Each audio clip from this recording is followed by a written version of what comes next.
Hey, FlimsyLunchTray here, and welcome to World of Warships. As today we're going to be looking at the Tier 8 premium American battleship, the Massachusetts. And I did an upgrade commander build video on this before. I've actually kind of done two. One was a revision of one I made previously, but then it's all the way back in 2021. And now it's 2024, and I am doing this during update 13.0, not taking into account how some submarine and CV changes may take effect on the ship. It seems that they're going to keep ASW the same on Massachusetts, not getting a buff, which is unfortunate, but maybe it's in mind to balance the ship. So I want to give, this is my most played ship in random battles, in ranked, just here alone, almost over 450 battles played. So if you just get an idea of my perhaps experience with the ship, I'm trying to be mindful here. I'm not trying to flaunt or anything, just I really like this ship. I feel like I really understand it well. So that's really the goal of showing you that. But it's my most favorite ship in the World of Warships. So let's get right into it. So what type of battleship is Massachusetts? Well, she's pretty famous in the game.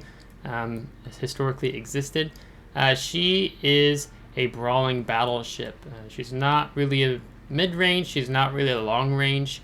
Mid-range, let's talk about 12 to 15 kilometers, which sometimes you can, but ideally you want to get close with her secondary. So if we look at her 127 millimeter secondaries throughout the ship, these are some bad boys that make this ship just so fun to play, really accurate, have really good range. We'll talk about their max range as I got to add some things on it, but they're just phenomenal. So it is a brawling battleship. So when we talk about her armor layout, let's go over it. So 32 millimeter, pretty much covering the ship everywhere. So she is a bit, if you find yourself bottom tier versus tier 9s and 10s, you might be taking a lot of damage. Thankfully, she has the improved repair party, being that 40-second cooldown time. But a lot of 32, and then she has a 38 deck casemate armor, and then 32 on the bow and stern. So that's going to help you a little bit. Her frontal plate gun mount armor is 457, which drops around to a 241, and then a little bit stronger in the rear, being 305 and 184 on top. So the top of these turrets are the most vulnerable. Here you see 439. So the front of the turrets are the best in terms of the armor scheme. Now when we start taking things away, you get your torpedo protection down here, 38 millimeter. And then we get down further. You can see her citadel is beneath the waterline, or just at waterline citadel, I guess you would say. And it's actually rather difficult to citadel this ship. I do disagree with the WoW's Wiki article. It says exceptionally vulnerable, I think, to broadside citadels. Maybe more so if you're seeing, like, again, tier 10 battleships and you're playing randoms in that. But I myself, I've played the ship a lot, and it's very trollish with the citadel. It's one of the, I would say, kind of the gimmicks of the ship. It just seems very difficult to citadel. When I citadel in Massachusetts, my jaw almost drops. It's like, whoa, I can do that. So it tends to be maybe a little bit more at range just because of how low that citadel sits. But trollish citadel, kind of like, reminds you a little bit of Puerto Rico, I would say. So moving on swiftly. So with the build we have as of now, our main battery, there's no further upgrades for additional modules, but we have a 30-second reload time. We don't take gun feeder, so it's a 30-second shell type switching time. We have a 180-degree turn time of 28.8 seconds with Halsey's greased gears. Maximum HE shell damage 5,700. AP shell damage 13,100 with these 406s. Her survivability gives you 66,300 hit points, so pretty good for a tier 8 battleship. It's not something like Odin, poor Odin, with I think like 50-some thousand. So she does have a rather decent health pool for a tier 8 battleship. So that's going really strong for you. Her gunfire control system, it's not so great at tier 8. It's 18.3. I think she's among majority of the battleships or minority of the battleships in terms of her gun range. Now you can take the spotter plane. I will talk about it. That extend your range out to 20%. Otherwise, you're 18.3, and you're really not playing Massachusetts at range just because per accuracy sigma dispersion, You're better off playing something like in North Carolina or Alabama. Her propulsion is 27.5 knots, but with the ceramic flag, we can get it up to 28.9 knots. Now, over the years of playing Massachusetts, I've fiddled around. I've tried some different things out. I used to always take main armaments mod 1. Sometimes your main battery will get incapacitated, but there were a few things going on in a recent skill change too. We'll talk about on our commander. But for a while now, I've been running the auxiliary armaments mod 1. Our secondary battery survivability plus 100%, and our AA mount survivability plus 100%. Even looking at the AA rating here, it is 83. So you have pretty decent AA. You definitely troll tier 6 CVs. Tier 8 CVs, maybe this depends on if they're flying into your flak. And then tier 10 CVs, you can just forget it. You're not going to be doing a whole lot, but you have something that's better than nothing. But with that secondary ability here on Massachusetts, being able to further invest in that really helps, I think, in terms of keeping your secondary guns online. We're going to take magazine mod 1 just because, you know, this only reduces risk of your ship's magazine detonating by negative 70%. If you're playing ranked randoms clan battles, you just take the Julie Charlie combat signal. Second slot, only 2 options. We take the damage control system mod 1. This reduces the risk of catching fire, negative 5%. Risk of flooding, negative 3%. So kind of building into our survivability a little bit. I rarely have the engine room or steering gears knocked out. Tends to be from a torpedo or maybe a CV dropping me from behind. That's usually when that happens. Otherwise, it's just fine. It's much better to take the damage control system mod 1, in my opinion. Now, because Massachusetts is a brawling battleship, she's among the best brawling battleships at tier 8 in terms of her secondary capability, and just even more than just secondary capability. So we take the secondary battery mod 1. Secondary battery firing range plus 20%, maximum secondary battery shell dispersion, negative 20%. So this is just helping us be more robust as we build out the secondary range, which I will just go ahead and tell you now. I won't keep you waiting. But your secondary battery is 11.3. I just had to mentally check that in my mind. So in the secondaries we build when we've taken this upgrade, you know, you have pretty decent, when you grease the gears on your commander, it really helps you out. So really it's not worth taking main battery mod. To maybe North Carolina, Alabama, yes, because you don't get access to the aiming systems mod 1. But here in Masta, it's the secondary battery mod 1 all the way. Going into the 4th slot, we take the damage control system mod 2. Fire extinguishing time, negative 15%. Flooding recovery time, negative 15%. Maybe some discussion on this. You know, Massachusetts, in terms of her maneuverability, it's not bad. She has a 7 to 10 meter turning circle radius, 15.7 second rudder shift time. There could be possibilities in talking about propulsion mod 1, reducing 50% engine power when accelerating. Myself, just because typically once you're in the fight, right, you're taking the damage, you're taking the punishment. So I've decided to build more into the survivability of the Massachusetts. That is the recommended upgrade here in the 4th slot. And that's what I feel most comfortable running in. And just really, I've tanked a lot of damage in Massachusetts. And I'm able to tank more damage just because of having this damage control system mod 2. You know, and then utilizing my 5 repair parties, right? So really, this is what's worth it in the 4th slot.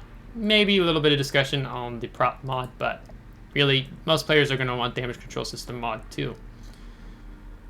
Looking at the 5th slot, you have concealment system mod 1. We don't have concealment on our commander, but that brings us down to 14.5. So your concealment is pretty terrible in general here on Massachusetts. I don't like being around 16 kilometer conceal without taking concealment system mod 1. Part of this is if I do need to go dark and disengage, or I want to try to get to my flanking positioning, I don't want everyone to know at the start of the battle where I'm necessarily going until I do get eventually spotted. So for myself, I like concealments in the 5th slot. Now, depending on how you feel, you know, you Yeah, I mean, you have torpedo lookout system. I rarely ever recommend this. Typically, what I recommend is running it on like German battleships that have like the 6-kilometer hydroacoustic search, extend your acquisition range of torpedoes. Ship consumables mod 1. You could extend your consumables by plus 10%. So one of the things I wanted to mention here, because even though I'm telling you what I would recommend, I do want to be mindful of some of the other options here. If for some reason you were ever to give up auxiliary armaments mod 1, damage control party mod 1, this extends your action time by plus 40%. Our DCP has a 22-second action time, so with that you could actually bump it up to 30.8 seconds. And then if you were to take this in the slot here, it would go up to 33.88 seconds. Do I think it's worth giving up concealment? Not necessarily, because I think the concealment gives you a little bit more strategic options when you need to disengage, or you're just trying to get to that position earlier on at the start of the battle. But it is something to be mindful of, maybe like in the battle or during the game, or if you're having to deal with pesky destroyers. Moving along, high explosive shells. So let's see here, 5,700 maximum damage. They have a 36% chance of causing fire on target. I don't build into increasing my fire chance at all here in Massachusetts. They have a penetration capacity of 68 millimeters. Initial velocity 803 meters a second. So that's good.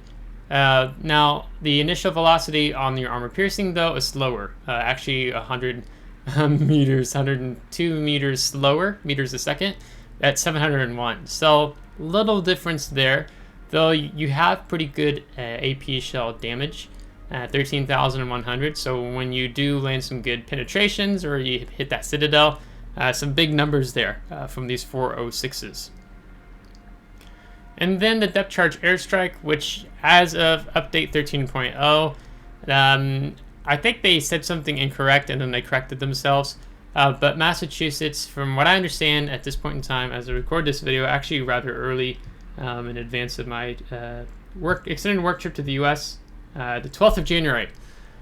This has going to stay at the 5-kilometer maximum range, which is so painful in dealing with submarines. Like, I'm not gonna lie, like this is the one thing that just, if I said anything that sucks really bad about Massachusetts, I'd say it's the fact that the depth charge airstrike is only 5 kilometers and that the main battery guns are rather poor in accuracy once you get out beyond 12 kilometers. Now I can live with that because the secondaries are just phenomenal. You have the approved repair party, but the depth charge airstrike, you feel really, if a sub just decides to stay outside 6-7 kilometers from you, spamming with torps, I mean, unless you close the distance, there's not really anything you can do about it. So, but regardless, I do 4,200 damage. There's 2 bombs in payload, and you get 2 available flights.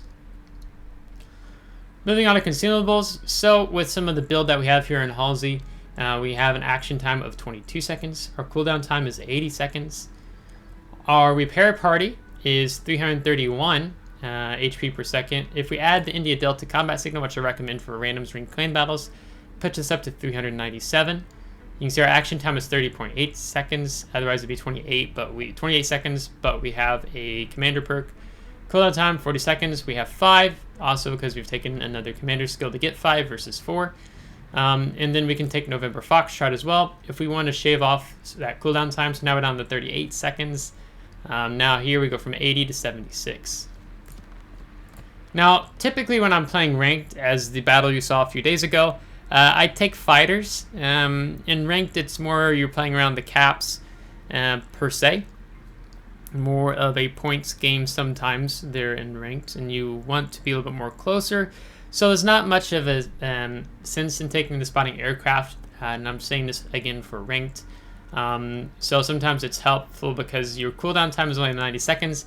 You can pop your fighter, see if there's a destroyer, see if there's a battleship, maybe they're hiding behind an island, beyond the smoke screen, and your fighter picks them up. So that's kind of the intent in taking fighter. Now, if I'm playing randoms, I take the spotting aircraft.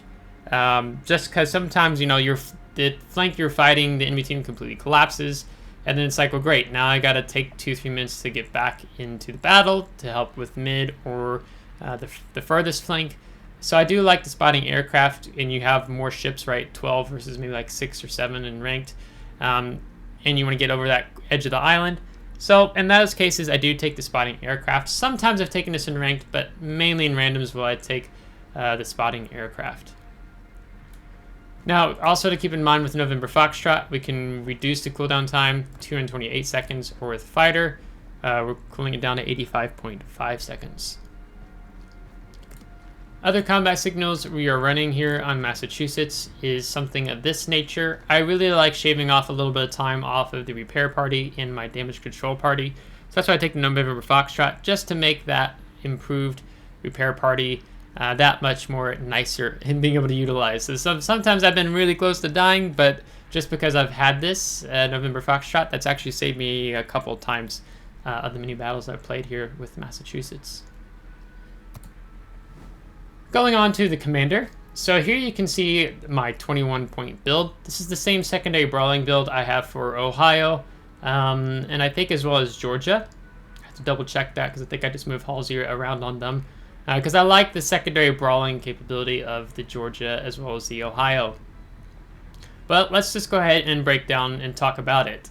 In the past, I used to take Gunfeeder here, because you have negative 60% main battery shell type switching time. But Wargaming not too long ago, they did some buffs. They reworked a few things on their commander skills, and here on preventative maintenance, this used to only have the risk of modules becoming incapacitated, negative 30%. Still has that, but now in addition to that, you have a plus 15% on your secondary battery survivability and your AA mount survivability. So I was like, well, that has some nice synchronization here on preventative maintenance, and then also here for our auxiliary armaments mod 1. So we get like plus 115% if you want to think of it in that way, and talking about our secondary survivability.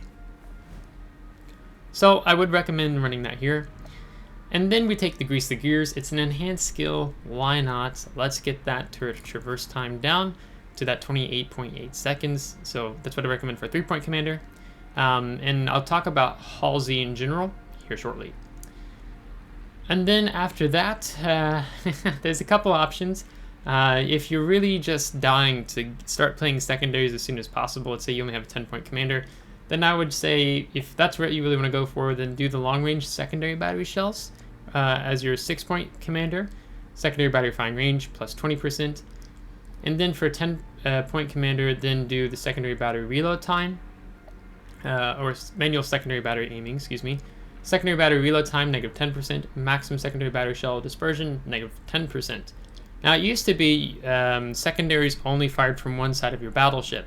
And then in update 10.0, they reworked things, and it was like garbage, and there was several updates, like not to 10.4, 10.5, that Wargaming finally got this can be activated skill, so there's a lot more can be activated skills than there used to be in the game. But this gradually increases your secondary gun accuracy at the priority target when continuously firing at any target. Accuracy decreases if the guns aren't used for 15 seconds, or the priority target is changed. When the priority target is changed, 80% of the accumulated accuracy is preserved, so you do lose a little bit in switching target to target. Then you have to use your left control and then mouse click. Maximum secondary battery shell dispersion when fired at a priority target, negative 50%. So you build up to that, negative 50% basically. Time to reach maximum efficiency, 45 seconds. So your secondaries have to be firing a bit to get that full negative 60% dispersion. It was fun in the past when it was just negative 60% instantly, but it was only one side of your secondary firing, and a lot of players were unhappy about that. Like, it doesn't make sense. Like, you should be able to fire secondaries from both sides of your battleship. So then Wargaming changed it. They messed it up for a while, and then now it's probably it's better off now, right? So 10-point commander, and you want your secondaries first, go for that. And then I'd probably say, and it's up to you. You can go for Adrenaline Rush next if you want your reduction in your reload time for your main battery, secondary battery reload time, your airstrike armament, your ASW, crappy ASW, and a slight buff to your continuous AA damage. So that would be a 13-point skill. Then maybe as a 17-point commander, then next you take the fire prevention. Your risk of catching fire is reduced by negative 10%. Your maximum number of fires is reduced by 1. So rather than having 4 fires on your ship, you only have 3. So without fire prevention, you have 1 on your bow, 1 on your stern, and 2 on your superstructure. Now with fire prevention, you don't get 2 fires on your superstructure, only 1 on the superstructure. And this is reducing your overall damage rather than having 2 fires ticking, reducing. So on a secondary build, it's very nice to have the Fire Prevention Expert, and on most battleships in general are going to take Fire Prevention Expert because a lot of people are targeting your superstructure. And then for a 21-point build, the Emergency Repair Expert, your damage control party consumable action time plus 10%. We have infinite amount of these DCPs. Repair party consumable action time plus 10%. Number repair party consumable charges plus 1. So we go from 4 to 5 in doing this here. Now I have tested various builds even during different commander reworks. Excuse me, take a little bit of water. You know, I have some people may like to not even take Emergency Repair Expert and they take Close Quarters Combat. This takes into effect after the enemy has been spotted within your ship's secondary battery firing range. This is a secondary build skill. And then your main battery load time is reduced by a negative 10%. So then you would be going from 30 to 28 seconds, or sorry, 30 to 27 seconds right off the bat, and shaving off 10%. And then typically they keep fire prevention, but then they give up Emergency Repair Expert. So this means you don't have access to that 5th heal and a little bit of a longer duration time on the action time of your DCP and your repair party. I have not liked, I tried it maybe sometimes in ranked. If a ranked build, I would probably give up the Emergency Repair Expert and just take Close Quarters Combat. But, you know, I'm running this Halsey on Ohio, Georgia, so maybe there's like a ranked build I would run. Then I would consider actually picking up Close Quarters Combat again because we spend a lot of time in secondary range. Tend to typically in ranked. But otherwise, you know, in randoms, you know, you're not really getting use of this skill maybe until later on into the game. Maybe at the start, but you can get focused down, and it's harder to do this now and with submarines, right? So you're just kind of inviting destruction until you figure out where your submarines are and stuff. Maybe that changes after update 13.1, 13.2 with the CV work, submarine rework. So it's really hard to say. So this is kind of more the traditional route, I'd say, in terms of a secondary build. But I know some people who do like taking Close Quarters Combat. I've liked it for ranked, but when I'm also running Halsey in randoms with between the 3 ships I just spoke of, then I want the Emergency Repair Expert because I've tanked lots of damage, a lot of potential damage. I've taken a lot of damage, and this just helps you go that extra mileage. And the fact that it's only a 40-second cooldown time, or 38 with November Foxtrot, means you can really go through your heals fast. So another reason for that case, some people have asked me about Furious, right? This would be another negative 10% on your main battery reload time. So basically you'd be giving up these 2 skills and you pick up these 2, and it reduces your main battery reload time for each instance of fire or flooding affecting your ship. The skill is half as effective for the second and subsequent instances of fire or flooding.